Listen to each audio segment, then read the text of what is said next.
네, 한동훈을 PI 하라.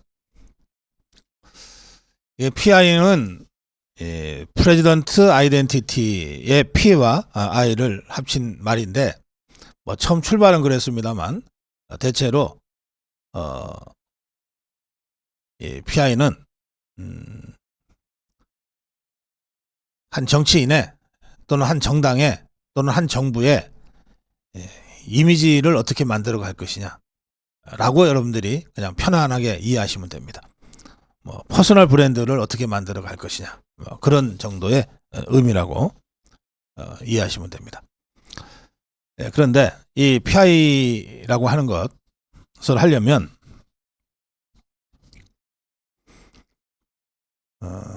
이를테면 이런 거죠. 한동훈을 얘기하면 우리 댓글창에는 거의 어김없이 이제 케네디 얘기가 같이 올라와요. 그러니까 이미지가 좀 비슷하다고 여러분들이 느끼시는 분들이 많으신 것 같습니다. 그런데 이 케네디 이미지는 아주 특수한 상황에서 특수하게 만들어진 겁니다.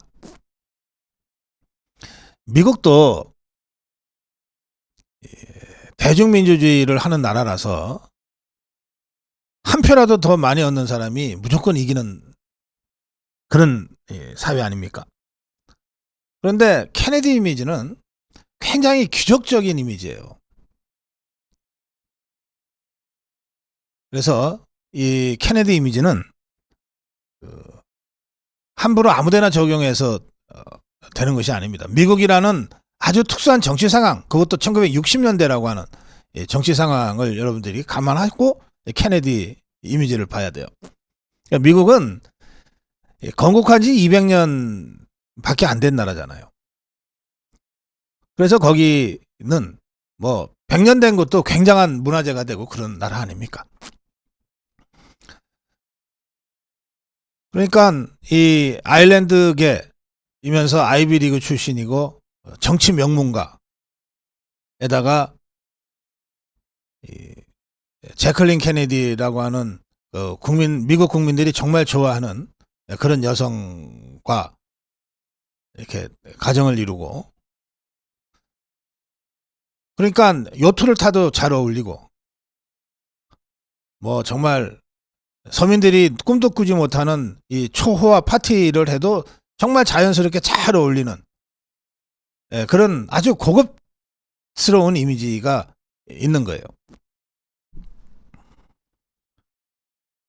그리고 그게 역사는 짧지만 세계 초강대국으로 급부상하고 있는 이 미국 사람들, 그 미국 국민들을 통합하는 상징성 있는 그런 리더로 부상하기에 좋은 여러 가지 조건을 갖추고 있어서, 그래서 케네디가 먹혔던 거죠.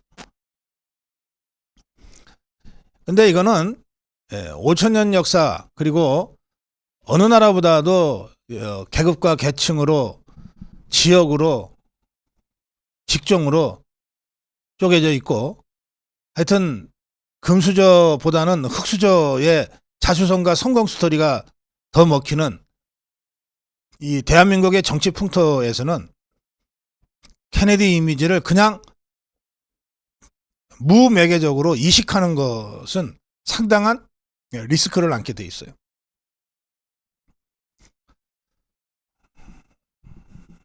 그래서 느낌으로는 케네디 느낌이 참 좋긴 하지만 한동훈과 케네디를 바로 결합시키는 것은 좀 한번 좀 생각해 볼 필요가 있습니다. 그보다는 오히려 마크롱 이미지가 지금의 한동훈, 또 지금의 우리 정치 상황에는 더 맞는 이미지일지도 모르겠어요. 그러나 저는 뭐 PI 전문가도 아니고, 그래서 그냥 그런 몇 가지 느낌만 문제 제기해 둡니다. 한동훈에게도 이 문제를 현실적인 문제로 이제 고민해야 될 때가 온 거죠. PI, 그래서 이제 PI가 필요하다. 한동훈을 PI 하라. 제가 이렇게 칼럼을 지금 문제 제기하고 있는 건데요. 이 PI의 일반 이론에 보면 몇 가지 염두에 둬야 될 부분들이 있습니다. 첫째, 차별적인 정체성을 구축해야 된다. 비슷비슷한 여러 사람 중에 하나가 돼서는 이 PI의 효과가 별로 없다. 차별적인 정체성. 사실은 이미 그걸 갖고 있어요, 한동훈은. 여러분들이 정치인하면 떠오르는 여러 사람들 중에 한동훈을 세워놓으면 완전히 다른 사람과 달라 보이잖아요. 수많은 대중이 함께 있는 이 사진 한 장에서도 한동훈은 금방 눈에 띄잖아요. 뭔가 달라도 다른 거예요. 그런 차별적 정체성이 이미 있어요. 근데 그게 어떤 식으로 정리가 되어 갈 것인가라고 하는 문제는 남아있죠. 둘째는 그게 일시적으로 지나가는 한번 소비되고 마는 그런 이미지가 아니려면 지속적인 관리가 필요하다는 겁니다. 이거 뭐 너무나 당연하죠. 분명한 컨셉을 가지고 지속적으로 관리해 가야 됩니다. 위험 요소는 배제하고, 그리고 목표 PI에 맞는 부분들은 보강시켜서 지속적으로 관리해 가야 돼요. 왜 연예인들한테 매니지먼트 회사가 붙습니까? 지속적 관리 때문에 붙는 거예요. 그 밖에 여러 가지 있습니다만 이슈를 계속 만들어 가야 되고, 스토리텔링을 해야 되고, 그리고 주위의 네트워크를 관리해야 된다. 이슈를 만들고 스토리텔링을 만든다는 건 대부분의 홍보회사들이 다 알고 있는 얘기고 또 그렇게 하려고 합니다. 한동훈에게도 한동훈의 어린 시절부터 지금까지, 또 그 부모 때부터 선친 때부터 지금까지, 그 선대 때부터 지금까지 발굴해서 자연스러운 방법으로 국민들한테 조금씩 퍼져나가게 할 그런 스토리텔링이 있을 거예요. 또 앞으로 만들어 가야 될 거예요. 또 한동훈 하면 딱 떠오르는 핵심 이슈들이 몇 가지가 아마 있게 될 겁니다. 한동훈 하면 딱 떠오르는 그 사람, 그 사람 이거지 하는 게 있을 거예요. 또는 없다면 만들어 가야 됩니다. 근데 이 중에서도 제일 어려운 게 뭐냐? 주위 네트워크 관리예요. 왜 어려운가 하면 자기가 아니니까, 본인이 아니니까 어려워요. 차별적 정체성을 구축하고 지속적으로 관리하고 이슈를 자기 걸로 만들고 스토리텔링을 만들어가는 건 다 본인이니까 노력 여하에 따라서 속도가 빨리 효과적으로 할 수 있어요. 그런데 주위 네트워크만은 자기 뜻대로 안 될 때가 많아요. 제가 오늘은 이 주위 네트워크와 관련해서 딱 한 가지, 여러 우리 자유파 국민들이 걱정하고 있는 한 가지만 말씀드리겠습니다.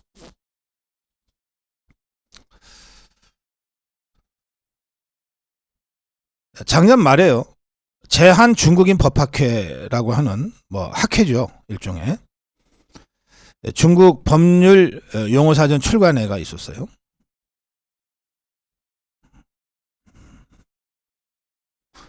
제한 중국인 법학회, 중국 법률 용어사전 출간회 및 학술대회가 있었는데, 우리 많은 기업들이 중국에서 활동하잖아요. 중국 법률이 어떻게 변했는지는 무지무지 중요한 사안 아닙니까? 그걸 주로 연구하는 전문가들 학회였던 모양입니다. 근데 이 행사의 좌장으로 누가 역할을 했냐? 좌장은 뭐냐면 그 행사 전체의 최고 권위 있는 원로죠. 또는 그 행사의 책임자죠. 정영환 고려대 교수가 맡았다고 되어 있습니다. 정영환 고려대 교수.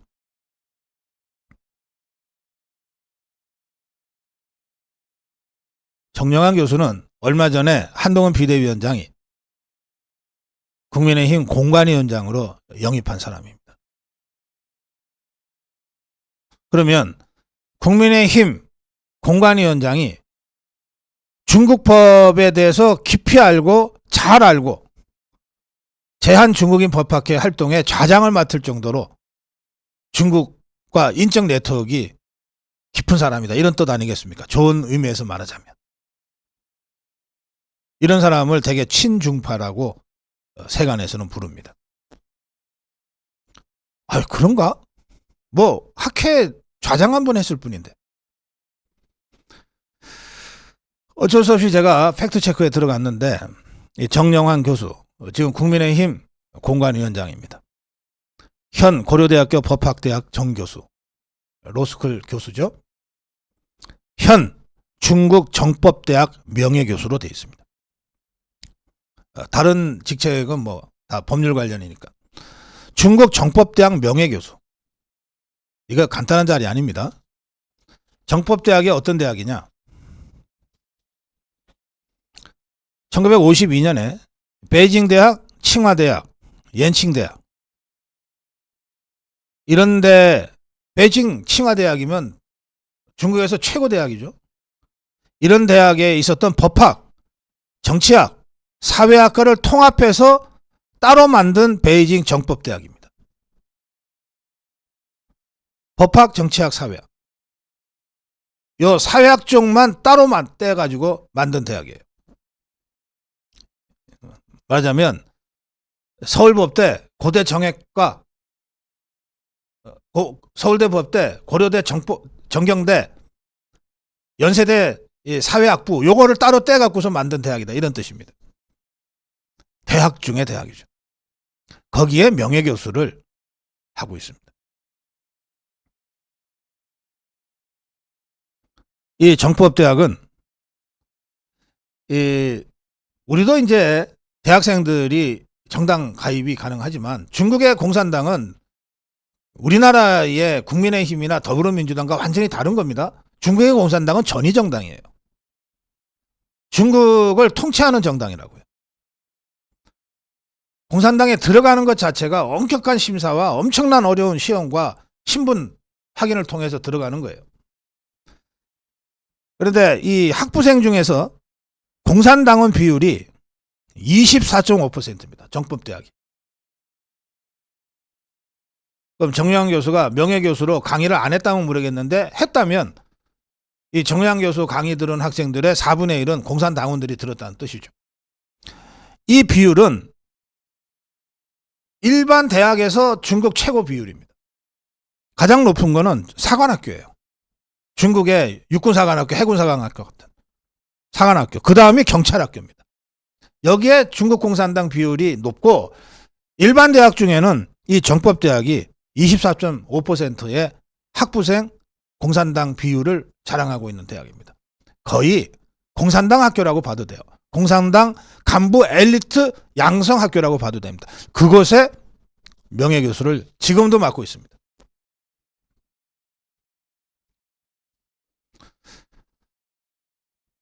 정영환 교수 공관위원장으로 영입된 정영환 교수가 바로 그런 이력과 활동을 하고 있는 사람입니다.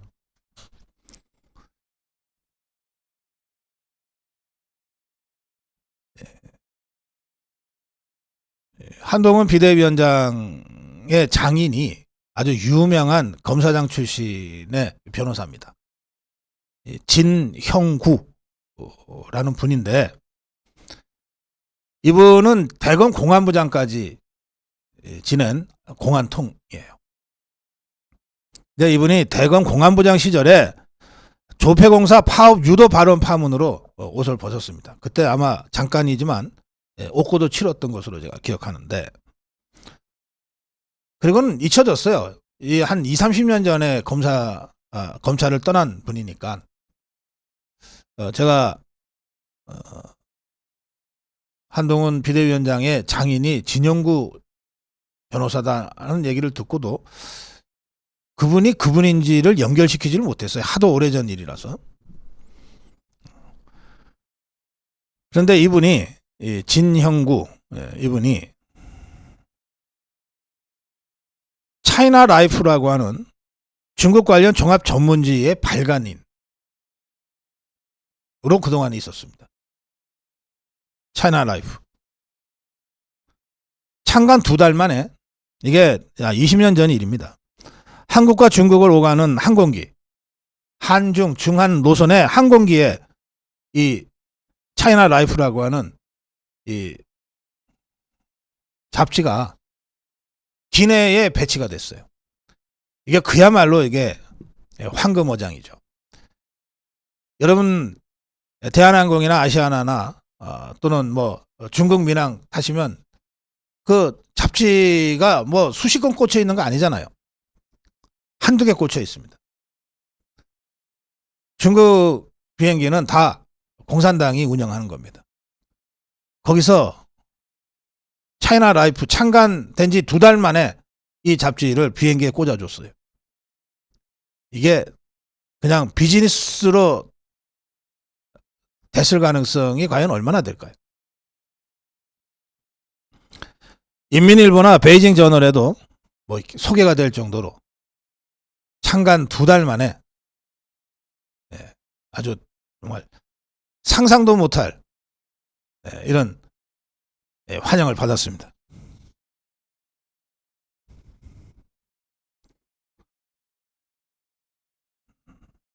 또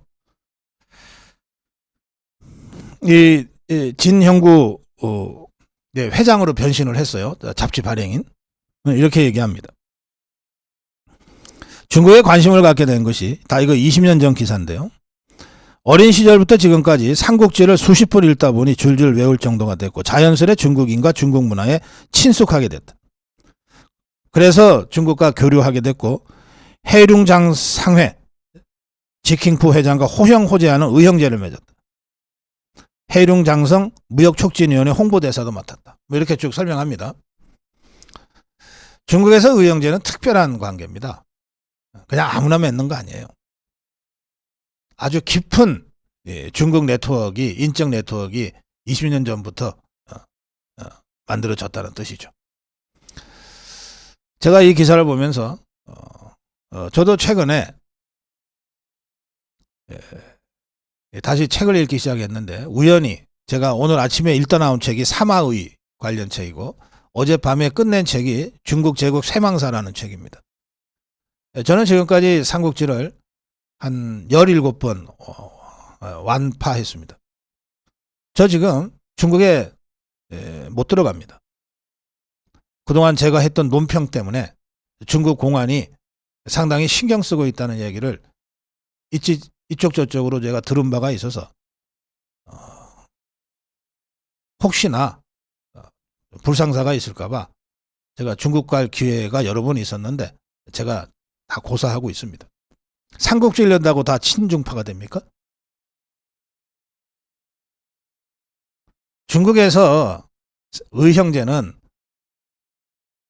유비관우 장비, 도원결의와 같은 그런 각별한 의미가 있는 겁니다.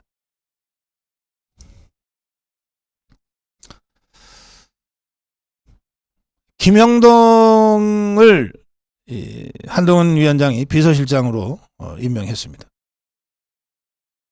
중국 공산당 간부의 사위죠. 진영동, 김형동.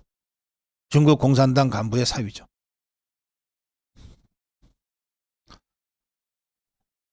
국민의힘 중진 의원들이 한동훈 위원장한테 김영동을 강력하게 추천했다 그러는데 제가 들은 바로는 그 중진 의원들 중에 권영세 의원, 저하고 아주 가까운 의원입니다만 권영세 의원의 추천이 아주 강력했다고 제가 들은 바가 있습니다. 근데 권영세 의원 중국 대사 지냈죠. 박근혜 정부 때.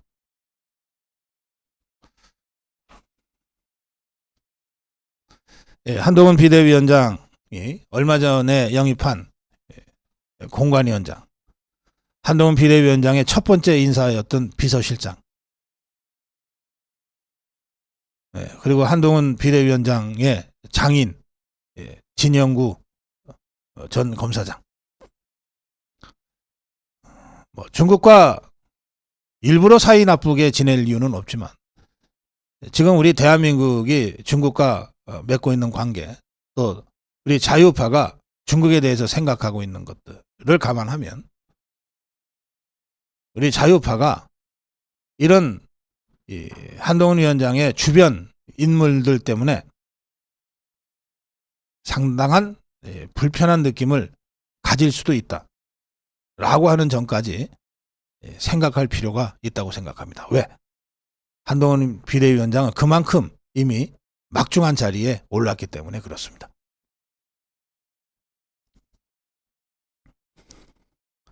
이 피아이와 관련해서 제가 가끔 인용하는 얘기가 있습니다. Manners makes man. 매너가 사람을 만든다. 이 킹스맨이라는 영화에 나오는 아주 유명한 대사인데, 이 킹스맨이라는 영화도 굉장히 그 시니컬한 그 풍자가 곳곳에 있는 영화고, 또 굉장히 중의적입니다. 여러 가지 뜻이 한꺼번에 담겨 있는 좀 어려운 영화예요. 스토리는 너무 재밌고 막 통쾌한데 영화 자체는 굉장히 어렵습니다. 그 텍스트를 컨텍스트 속에서 제대로 읽지 않으면 안 되는데,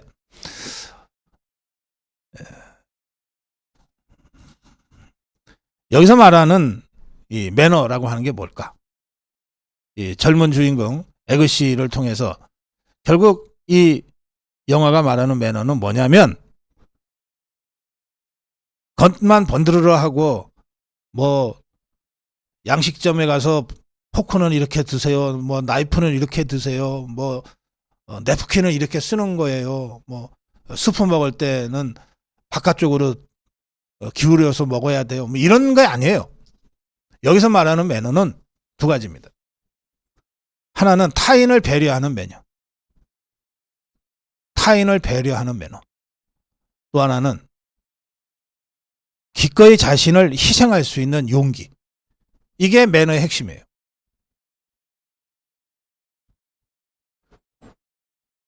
이 진정한 매너를 갖춰야 인간을 비로소 인간답게 만든다는 것이 이 킹스맨이 결국 우리에게 주고자 하는 메시지입니다. 한동훈 위원장이 많은 사람들이 좋아하는 여러 요소들을 잘 갖추고 있어요. 그 중에 매너도 있습니다. 아주 피팅이 잘 된 패션도 있어요.